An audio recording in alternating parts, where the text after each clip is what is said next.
Il existe une frontière que nous traverserons tous, sans exception. Ce n'est pas une fin tragique, ni une chute dans le néant, comme le murmure souvent notre peur. C'est un passage secret. C'est l'instant où le vêtement de chair tombe pour laisser l'esprit nu face à l'immensité. Imaginez qu'il existe une carte précise de ce territoire inconnu.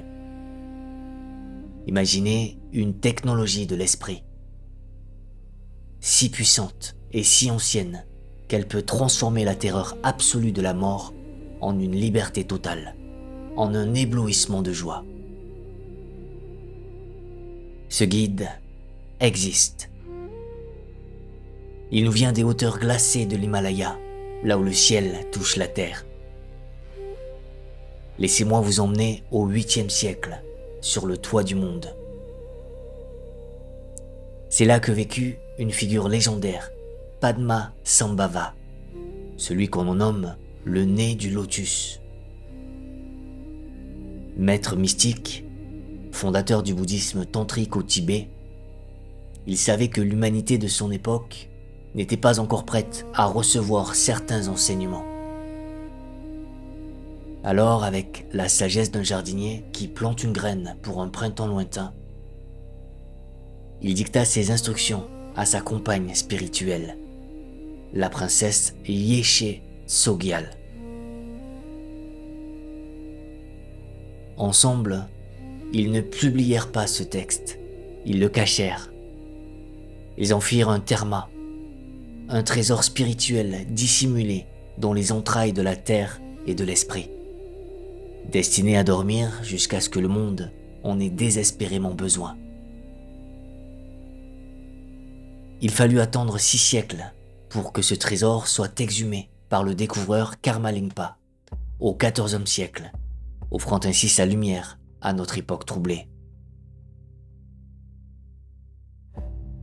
Écoutez bien la promesse que ce texte nous murmure à travers les âges. Ô noble fils, le moment est venu pour toi de chercher le chemin. Dès que ton souffle cessera, la lumière claire, primordiale du premier bardeau brillera devant toi.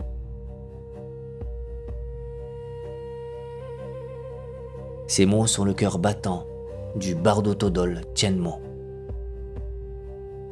En tibétain, ce titre résonne comme une promesse, la grande libération par l'écoute dans les états intermédiaires. Par l'écoute, car il suffit parfois d'entendre la vérité une seule fois, au moment crucial, pour briser les chaînes de l'illusion. Mais je dois vous avertir. Ne commettez pas l'erreur de croire que je vais vous parler d'un livre pour les morts. Non. Ce texte est un manuel pour les vivants. Il est pour vous, ici et maintenant. Il nous enseigne que la réalité que vous percevez en ce moment même est un rêve, une construction de votre esprit, tout comme le sera votre mort. Nous sommes les protagonistes d'un grand scénario, dont nous ignorons souvent l'intrigue. Ce livre nous tend la plume pour en réécrire la fin. Il nous invite à ne plus être des victimes tremblantes face à l'inconnu, mais des voyageurs éveillés, prêts à reconnaître la lumière quand elle se présentera.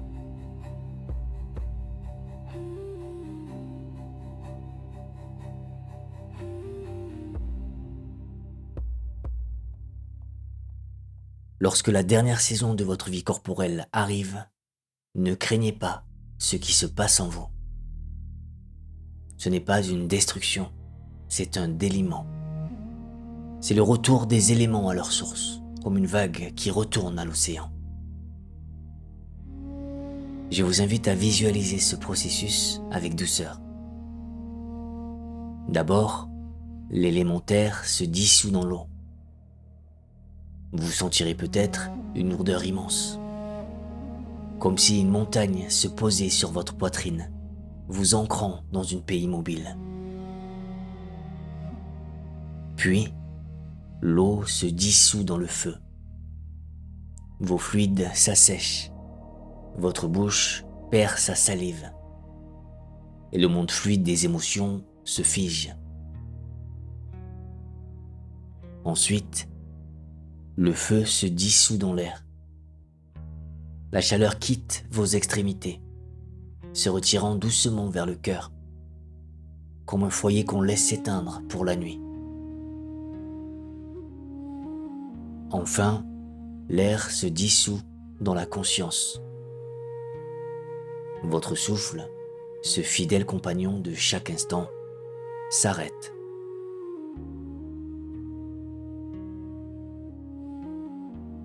C'est ici, dans ce silence absolu, que se produit le miracle.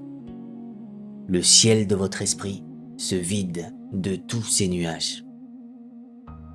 Plus de pensées, plus de souvenirs, plus de moi. Juste l'espace. Et dans cet espace, soudainement, jaillit la claire lumière. Rigpa. Ce n'est pas une lumière que l'on voit avec les yeux, car vous n'en avez plus. C'est une luminosité que l'on est. Elle est éblouissante, transparente, vide et pourtant pleine de tout ce qui existe. C'est la nature brute de votre propre esprit, nu, sans voile. C'est votre visage originel, celui que vous aviez avant même de naître. Le livre nous dit « Ô noble fils, écoute bien, cette lumière est toi, reconnais-la et tu seras libre. » C'est là que réside le grand paradoxe, le secret à la fois merveilleux et tragique de notre condition. À cet instant précis, la libération est immédiate. Il n'y a nul besoin de voyager, nul besoin de lutter. Il suffit de se laisser fondre dans cet éclat, de dire oui à cette immensité. C'est l'éveil instantané.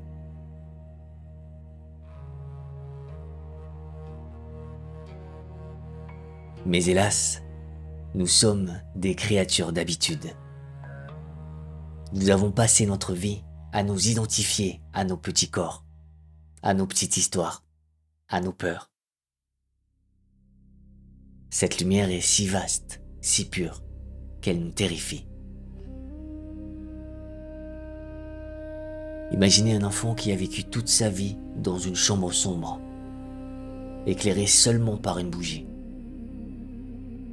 Si, soudainement, vous l'explosez à la gloire du soleil de midi, que fera-t-il? Il sera ébloui. Il aura peur. Il fermera les yeux de toutes ses forces pour retrouver l'ombre familière de ses paupières. C'est ce que nous faisons. Face à la splendeur de notre propre divinité, nous reculons. Nous ne voyons pas que nous sommes ce soleil.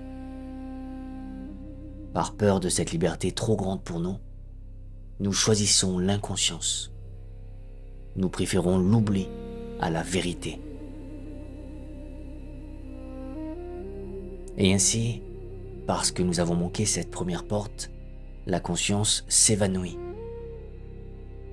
Elle sombre dans un sommeil profond, un vide noir, ignorant que lorsqu'elle se réveillera, le décor aura changé et que le véritable voyage, étrange et merveilleux, ne fera que commencer.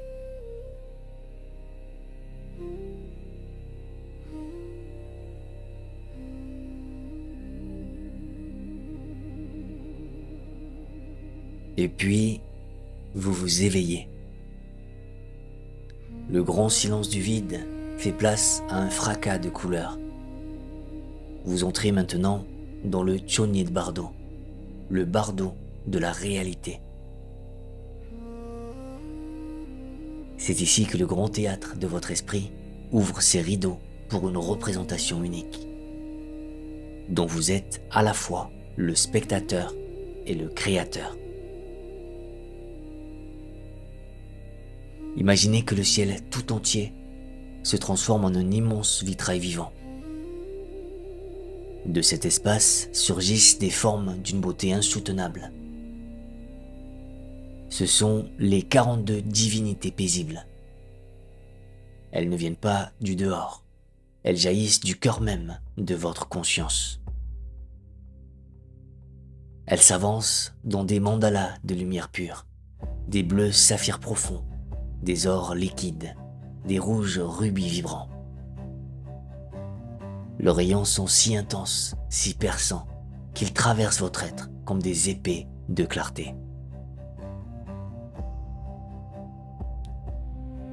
C'est ici que votre courage sera mis à l'épreuve, car, étrangement, cette beauté absolue peut vous effrayer. Notre âme, habituée aux ombres douces de la vie terrestre, se sent nue face à tant de splendeur.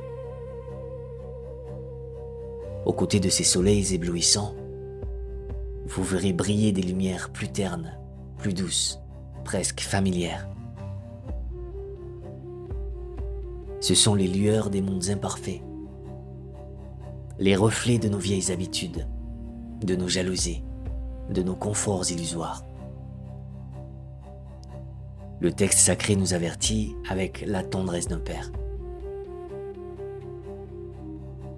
Ne te laisse pas séduire par les lumières douces. Elles sont le chemin du retour vers la souffrance. Aie confiance en l'éclat qui t'éblouit.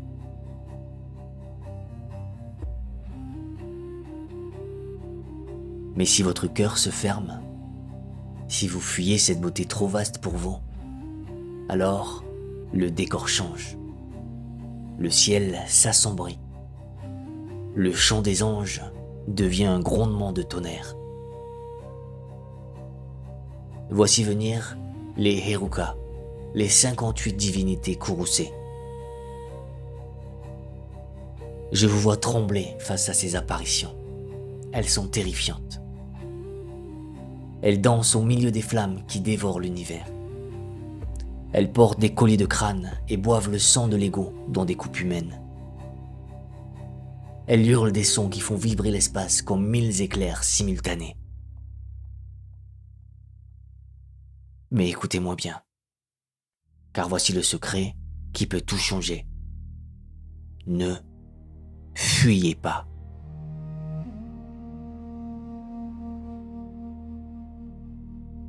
Comme le disait le sage Padmasambhava, ne crains rien. Reconnais que ces apparitions sont les projections de ton propre esprit. Elles sont tes propres pensées, déguisées en fureur.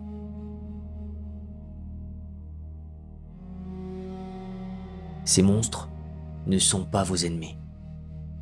Ils sont la manifestation de votre propre énergie, que vous avez refusé de voir lorsqu'elle était paisible. C'est une colère bienveillante, une violence d'amour. Imaginez une mère qui secoue son enfant endormi alors que la maison brûle. Son geste semble brutal, mais son intention est de sauver. Ces divinités courroucées sont là pour trancher les liens de vos attachements, pour pulvériser l'armure de votre indifférence. Elles sont le miroir grossissant de vos propres névroses projetées sur l'écran du cosmos. Si vous parvenez, ne serait-ce qu'une seconde, à les regarder dans les yeux et à dire « Tu es moi, je te reconnais ». Alors les flammes se changeront en pétales de lotus et les cris deviendront des mantras. Tout n'est que le jeu magique de votre propre conscience. Il n'y a rien à craindre, car il n'y a rien d'autre que vous.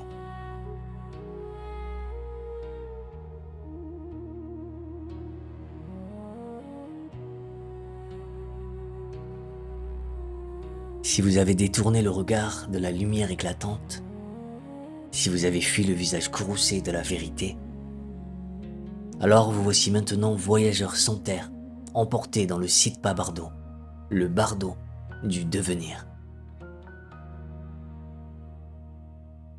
Regardez-vous. Vous possédez désormais un corps fait de pure pensée, léger comme le pollen, rapide comme l'éclair. Aucune montagne ne peut vous barrer la route. Aucun mur ne peut vous retenir. Vous pouvez voyager d'un bout à l'autre de l'univers en un seul battement de cœur. Mais cette liberté a un prix. Vous êtes comme une plume dans la tempête.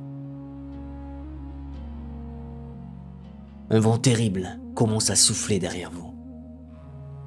C'est le vent de votre propre karma. Il ne vient pas du ciel. Il vient de tout ce que vous avez fait, dit et pensé. Il vous pousse, il vous harcèle, il vous hurle de trouver un refuge, n'importe lequel, pour échapper à cette errance glacée. Vous cherchez un corps comme un naufragé cherche une île. Et au cœur de cette tourmente, vous arrivez devant un trône sombre. C'est l'heure de la rencontre avec Dharmaraja, le seigneur de la mort, le roi de la loi.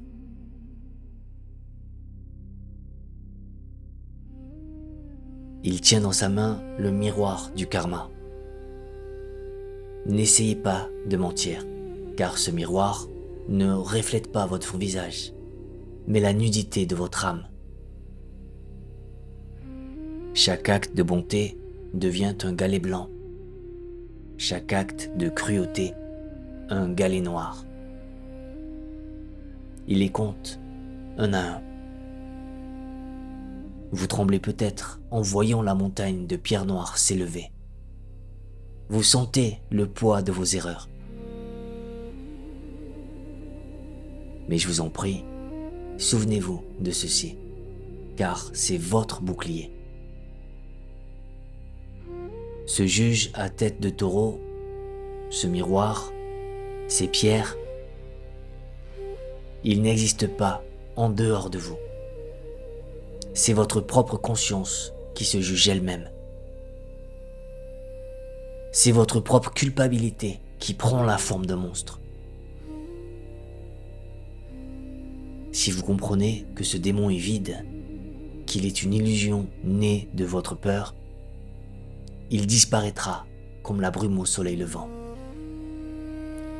Vous êtes le juge et l'accusé, et vous avez le pouvoir de vous gracier. Pourtant, si l'oubli vous reprend, la quête d'un refuge reprendra de plus belle. 6 lumières ternes apparaîtront à l'horizon, douces et rassurantes. Ce sont les phares des 6 mondes de l'existence. Le monde des dieux, des demi-dieux jaloux, des humains, des animaux, des esprits avides et des enfers.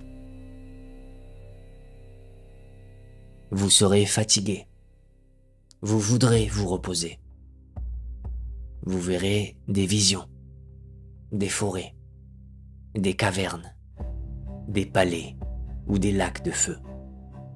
Et surtout, vous verrez des couples, des hommes et des femmes unis dans l'étreinte de l'amour. C'est ici que le piège se referme, ou que la liberté se gagne.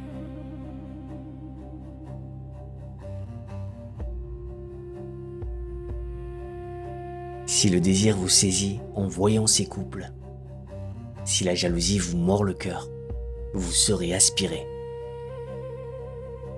Vous entrerez dans la matrice comme un oiseau entre dans une cage dorée.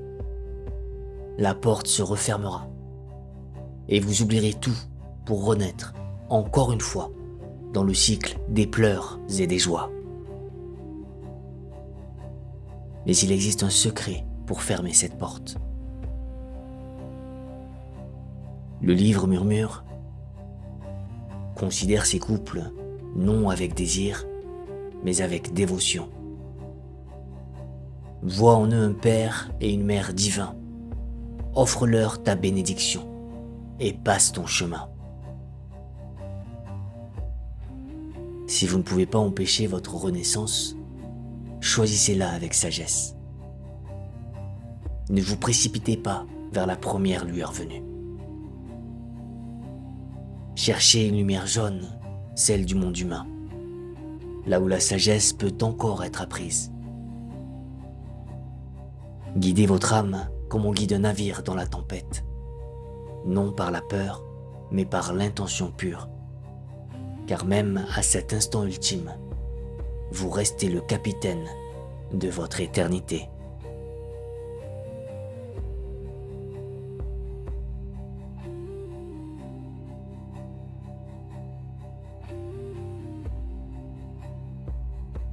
Comme un oiseau rare traversant les océans, ce livre ancien a fini par se poser sur les rives de notre monde moderne. Il fut accueilli en Occident par des chercheurs comme Walter Evans Wentz, mais c'est le grand explorateur de l'âme, Carl Gustav Jung, qui en a révélé la profondeur psychologique. En se penchant sur ces pages, Jung n'a pas vu une simple superstition religieuse. Il a vu un miroir. Il a compris que le Bardo Todol n'était pas seulement une carte de l'au-delà, mais une cartographie précise de notre propre inconscient. Il nous dit ceci. Les dieux paisibles et les démons hurleurs que décrit le livre ne sont pas des entités lointaines. Ils sont les archétypes qui peuplent vos rêves et vos tourments.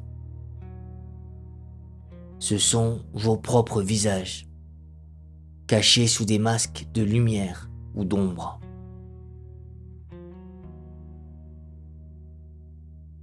Mais je voudrais que vous entendiez une vérité plus proche encore. Une vérité qui touche à votre souffle même. Le mot bardo ne signifie pas mort. Il signifie intervalle. Il signifie entre deux.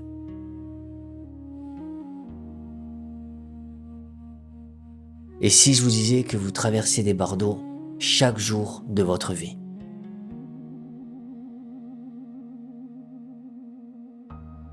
Il y a un bardo entre la fin d'une expiration et le début d'une inspiration. Il y a un bardo suspendu entre le moment où vous perdez un amour et celui où vous retrouvez la paix.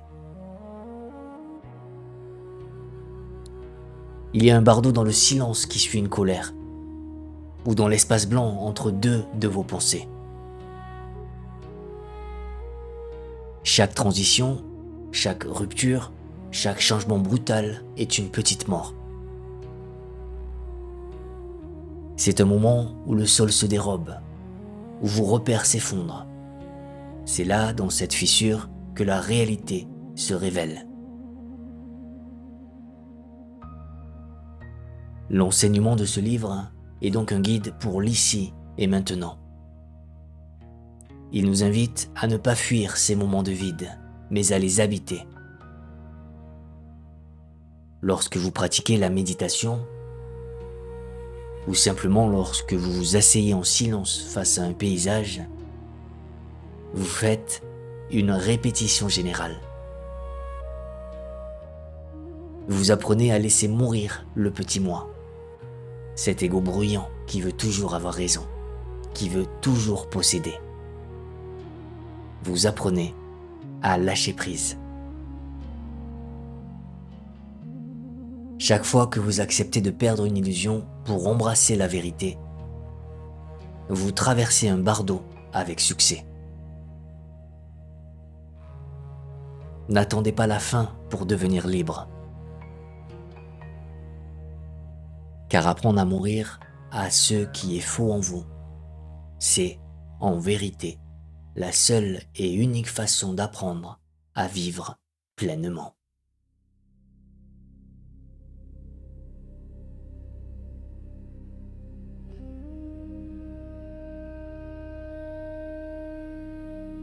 Nous avons parcouru ensemble un immense voyage, immobile et pourtant infini. Nous avons touché du doigt l'éclat aveuglant de la lumière claire, cette première aube de la conscience. Nous avons traversé le théâtre des illusions, où la beauté et la terreur dansent main dans la main. Nous avons senti sur notre peau le vent hurlant du karma, cherchant refuge dans le cycle des existences. Mais à travers toutes ces étapes, un seul fil d'or nous a guidés. L'absence de peur. Le Barbotodol nous murmure que la seule encre dans la tempête, c'est la reconnaissance de notre propre esprit. Ce texte, vieux de plus de 1000 ans, n'est pas une relique poussiéreuse. Il est plus vivant aujourd'hui que jamais. À l'heure où notre science moderne commence à peine à explorer les mystères de la conscience, la voix de Padmasambhava nous rappelle que le monde que nous voyons, les joies que nous chérissons et les monstres que nous craignons, tout cela est le tissage de notre propre esprit. Nous sommes les architectes de notre réalité.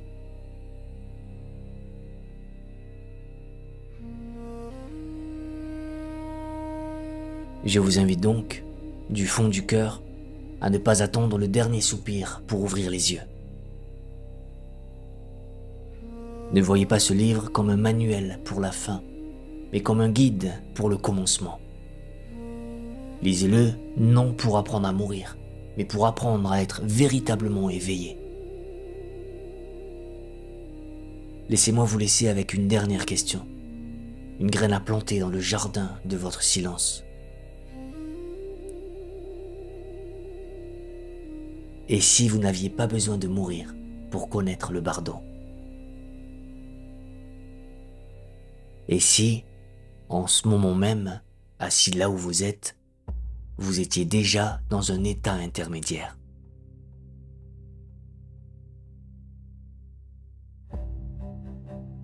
Et si cette vie, avec ses couleurs et ses bruits, n'était qu'un long rêve dont vous pouvez, à tout instant, choisir de vous éveiller?